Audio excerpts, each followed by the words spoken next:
I'm going to give you a little more details now about the platforms. First, in the Red Sea, the Ticonderoga-class cruiser Monterey fired 30 Tomahawk land attack cruise missiles, and the Arleigh-Burke-class destroyer Laboon fired 7 Tomahawks. In the North Arabian Gulf, the Burke-class destroyer Higgins fired 23 Tomahawks. In the Eastern Mediterranean, the French frigate Languedoc fired 3 missiles of their naval version of the Scap missile. Also in the Mediterranean, the Virginia-class submarine John Warner fired 6 Tomahawk missiles. In the air, 2 B-1 Lancer bombers fired 19 joint air-to-surface standoff missiles. In addition, our British allies flew a combination of Tornadoes and Typhoons and launched 8 Storm Shadow missiles. Our French allies flew a combination of Rafales and Mirages and launched 9 Scalp missiles. Taken together, and as you can see from the graphic behind me, these attacks on multiple axes were able to overwhelm the Syrian air defense system. It's also important to note that we flew a variety of defensive counter-air, tanker, and electronic warfare aircraft in support of these operations. None of our aircraft or missiles involved in this operation were successfully engaged by Syrian air defenses, and we have no indication that Russian air defense systems were employed. We are confident that all of our missiles reached their targets. At the end of the strike mission, all our aircraft safely returned to their bases. We assess that over 40 surface-to-air missiles were employed by the Syrian regime. Most of these launches occurred after the last impact of our strike was over.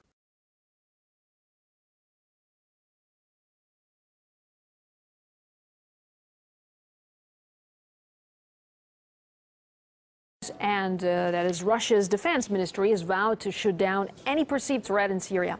It follows a wave of claims in the foreign press that the White House is considering direct airstrikes on Syrian army positions. Yeah, now they've deployed a S-400 missile defense system. This is a defensive system designed to shoot down aerial targets such as cruise ballistic missiles and also airplanes and helicopters. I would like to remind the American strategists that the air cover of the Russian bases in Khmeimim and Tartus is provided by the S-400 and S-300 anti-aircraft weapons systems, the strike radius of which may be a surprise to any unidentified flying objects. I should really acknowledge that the Russian anti-aircraft defenses won't likely have time to figure out through a direct line where the weapon's going or who it belongs to. Well, this is the S-400 missile system, perhaps the most controversial weapon on this Latakia airbase. It was deployed by Russia after the shoot-down of a Russian warplane in November this year by Turkey, with Vladimir Putin, the Russian president, vowing that any further challenge to Russian aircraft would be met with strength. This is the response. It's controversial because it means that Latakia is not just a base from which airstrikes can be launched. It's also, through this weapon, has the ability to watch and police, if necessary, the airspace over the entire region, not just Syria, but also Cyprus, Turkey to the north as well, southern parts of it, and even northern Israel fall under this missile system's range.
Есть срочное сообщение по каналам Минобороны, российского Минобороны. Ни одна из выпущенных США и их союзниками крылатых ракет в зону ответственности подразделений российских ПВО, прикрывающих объекты в Тартусе и Хмеймиме, не входила.